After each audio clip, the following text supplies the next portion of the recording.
so you were realizing the value of the property that had been developed in these high-rises and using the funds for this different concept. Right. Right. So you're building, you're tearing down, you're buying new land, you're selling. Yeah, all of these things are going on at once. You're selling buildings, but you're not selling land, because that was the thing that once Terry Peterson came on, and the thing I understood all along, you could not sell the land because there is a belief out there particularly among African American folk, that this was nothing but a land grab. So you couldn't sell the land. You had to figure out how to monetize the land and redevelop it, but no way you were going to sell that land. So was this done, just to get into the kind of legal side, was this done with ground leases, Yeah. like had existed since time immemorial in the loop? Right. Something that a lot of people don't understand is that All the condos and all of the rental housing is ground leases. The only place where the land is sold are the single-family for-sale homes. And I wanted to ground lease those. But, you know, everybody, the developers and all the others told me, look, Sharon, we are not going to be selling to a population that understands a ground lease. right. That is a fairly sophisticated concept, and you see people buying, you know, $1 million townhomes down on the lakefront that are on ground leases.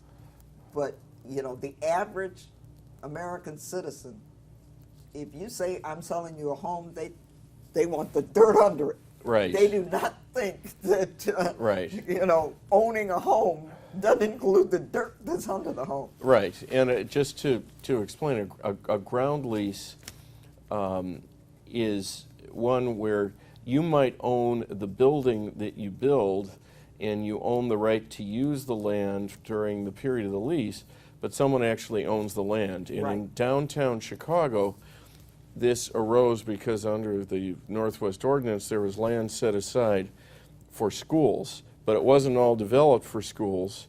So ground leases were created, and some of the most famous high-rise buildings that people have made a lot of money on developing and leasing all these years are sitting on what's in effect public land. Right. So that's the device that was generally used as you made your transformation. Right. Now, just The condos are on ground lease land. they're on ground lease. So let's circle back to the late Mayor Daley and now the current Mayor Daley. You said the buildings had become worn out and tired, but there's also a shift in the understanding about what works and what doesn't work. Yeah. And it is a phenomenon that exists not only in Chicago, but across the U.S. and in Europe. The most interesting thing that I found at CHA was you would get European visitors from time to time. And, you know, people from Scotland and various parts of England who had the same problems with their council housing, Right. which is in effect public housing, that we have here. And what everybody has found is that if you have to have some amount of social integration. If you segregate the poorest of poor people all in one place, it simply doesn't work. And that's what had happened here. The poorest of the poor had been segregated, then stacked on top of each other, and then provided very limited amounts of service.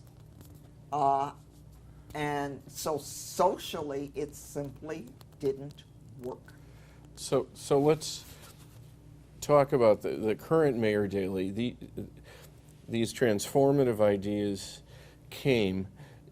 Did he need to be persuaded that these buildings that have been created by his father had outlived their usefulness? No, and that was the interesting thing. How he knew it, I'm not clear about whether he read about it or heard about it or whatnot. But the interesting thing, if you go back into the congressional record in the 1960s, Daley the Elder argued against building Taylor and Stateway.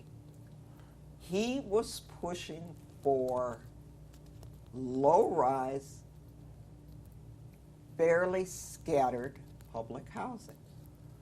And the feds wouldn't give him or any city the money for that.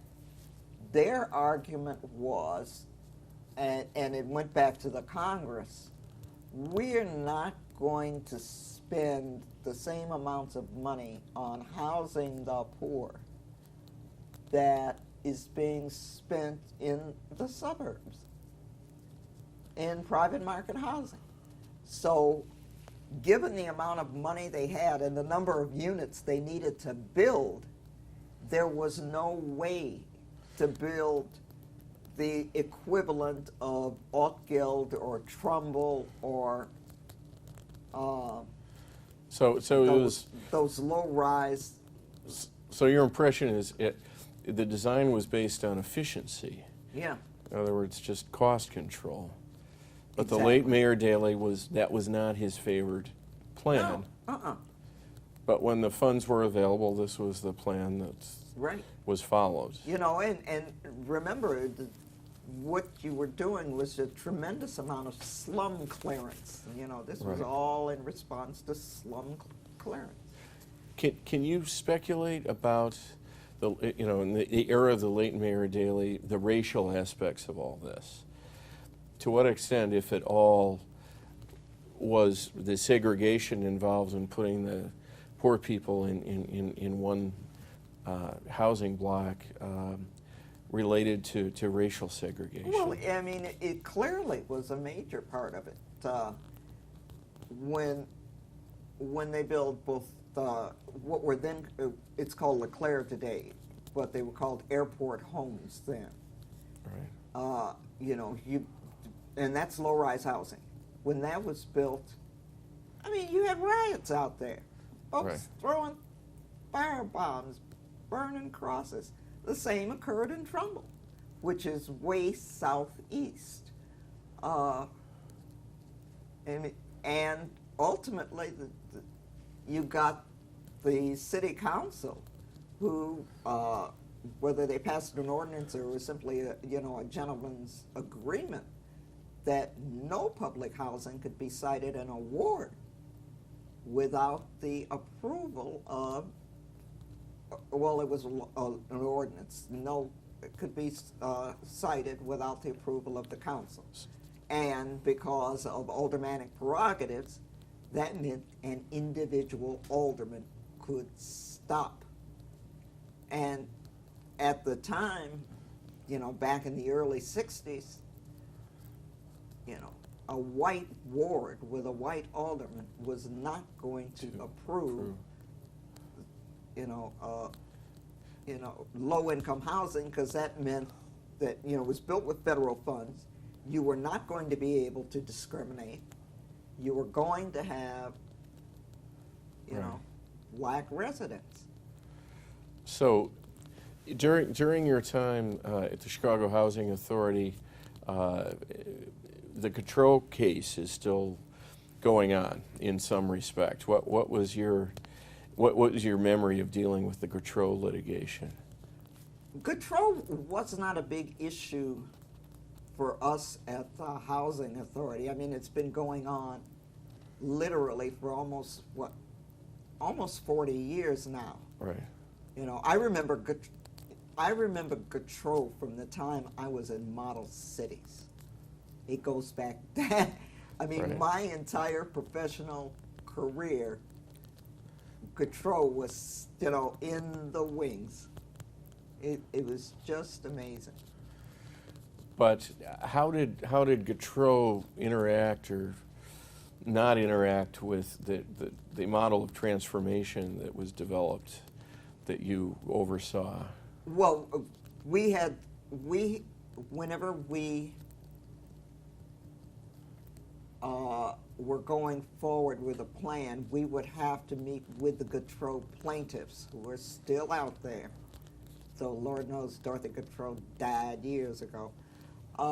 We would have to meet with it's really the lawyers for the Right. Gautreaux plaintiffs. And From BPI. Yes, make the argument that building this mixed income community would ultimately attract whites because, it was going to be so nice and the locations are extremely desirable. I mean, Stateway is right next to the ballpark. Right. It's right next to Cellular Field. And in fact, you do have non-minorities buying units in some of these developments.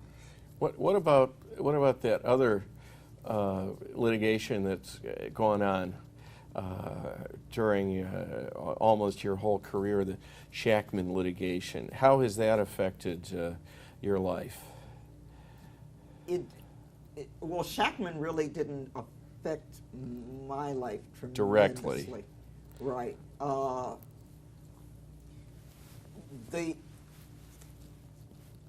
Shackman was in place, or was put in place in the Washington administration.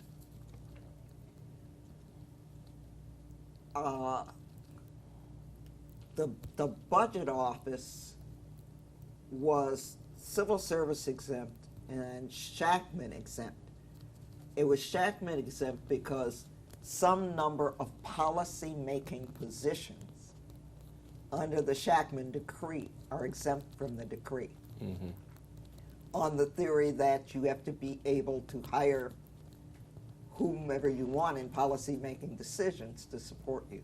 So the budget office was Shackman exempt, so I didn't have to deal with all that nonsense. Right.